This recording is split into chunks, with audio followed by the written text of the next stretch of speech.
สวัสดีเนาะเดี๋ยวมาต่อการกดเช็คอินเทอร์เน็ตเนาะสำหรับลูกค้าที่เบิ่งกองที่ใช้เบอร์หลัก5เนาะสำหรับหลัก5เนาะเขาจะใช้ตัวแอปตัวของ M Switch นี่เนาะจะเป็นแอปทางการของเบอร์หลัก5เนาะ M Switch เนาะหรือว่าลูกค้าท่านใดเคยใช้ก็สิง่ายเนาะสำหรับการล็อกอินเข้าสู่ระบบเนาะก็กดเข้าสู่ระบบเลยลูกค้าที่ว่าซื้อกล้องนำเฮาเนาะจะมีเบอร์โทรเนาะเบอร์โทรกับเป็นเบอร์โทรกับรหัสจะเป็นตัวเดียวกันเด้อสำหรับเบอร์กล้องเนาะใส่เบอร์ของเขาเข้าไปเนาะหลังจากใส่รหัสกับเบอร์โทรแล้วเนาะก็กดล็อกอินเข้าเลยเข้ามาก็จะเป็นหน้าตั้งตัวนี้เนาะหลังจากนั้นกดตรงเบอร์ได้เนาะกดเข้ามาเนาะเดี๋ยวมาเบื้องหน้าตั้งตัวนี้เนาะตัวนี้มันจะแจ้งว่ามีเงินมูลค่าของเขาชูในเบอร์ตัวนี้มี 1,000 กีบเนาะแล้วก็ data ทั้งหมดเนาะ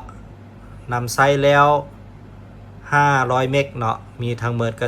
14,000 เมกก็คือ15 กิกเนี่ยที่ว่าตั้งเนาะตอนนี้มือที่ว่ายังเหลือ8มือกรณีที่ว่าเราต้องการ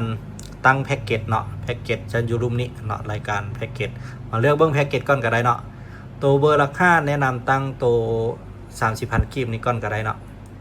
15 กิก40,000 กิกเนาะแนะนำตั้งตัวนี้40,000 กิกได้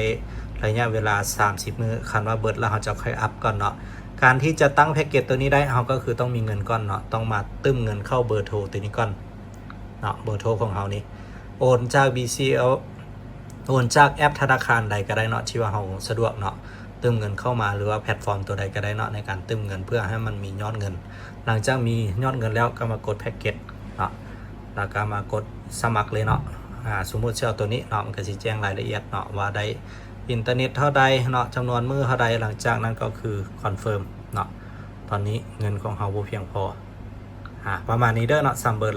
หรับเบอร์หลัก5การกด Data เนาะตั้งแพ็กเกจ